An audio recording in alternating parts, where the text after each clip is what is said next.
জাহাঙ্গীরনগর বিশ্ববিদ্যালয়ে যারা subject choice দিয়েছিলেন তাদের জন্য একটা বড় আপডেট রয়েছে। আপডেটটা হচ্ছে যে জাহাঙ্গীরনগর বিশ্ববিদ্যালয়ে এখন পর্যন্ত ফাঁকা আসন রয়েছে 430টি।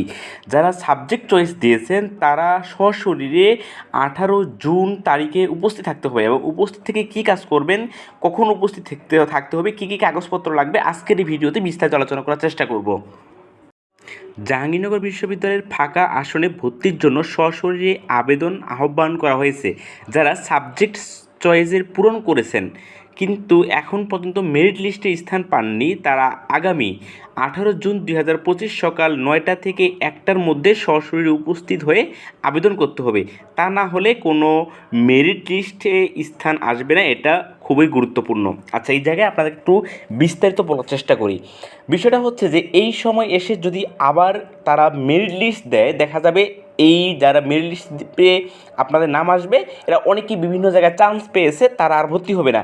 এক্ষেত্রে মেরিট লিস্ট দিতে থাকলে অনেক লম্বা হয়ে যাবে এবং ভর্তি হওয়ার জন্য পর্যাপ্ত স্টুডেন্ট তারা পাবে না। এই জন্য এখন আপনাদেরকে সরাসরি উপস্থিত যখন তারা করবে, তার মানে হচ্ছে তারাই সরাসরি ভাইবা দিতে যাবে বা আবেদন করতে যাবে যারা এখন পর্যন্ত কোথাও চান্স পায়নি। অর্থাৎ এটা এক প্রকার রিপোর্ট বলা হয়, এক প্রকার ভাইবা বলা হয়।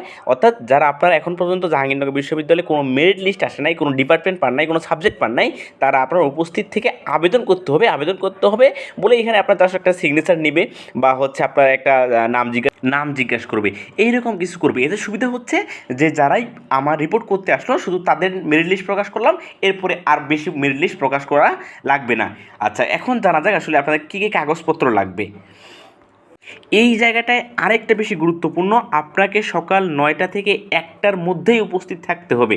এখন আপনি যদি 2টার দিকে যান বা হচ্ছে এরপরে যান, আপনার কিন্তু আর কোনোভাবেই এই আবেদনটা করতে পারবেন না বা এই ভাইবাটা দিতে পারেন না বা এই রিপোর্টটা করতে পারবেন না। একই নাম, এটা বিভিন্নভাবে হচ্ছে যে আপনার আহ্বান করা হয়, কখনো আবেদন বলা হয়, কখনো রিপোর্ট করা বলা হয়, কখনো ভাইবা দেওয়া বলা হয়, সব একই জিনিস। আপনাকে জাস্ট উপস্থিত থাকতে হবে। কী কী কাগজপত্র লাগবে? কাগজপত্রের মধ্যে আপনাকে লাগতেছে চয়েস ফর্মের কপি, অর্থাৎ যখন সাবজেক্ট চয়েস দিয়েছেন ওই ফর্মের কপিটা লাগবে।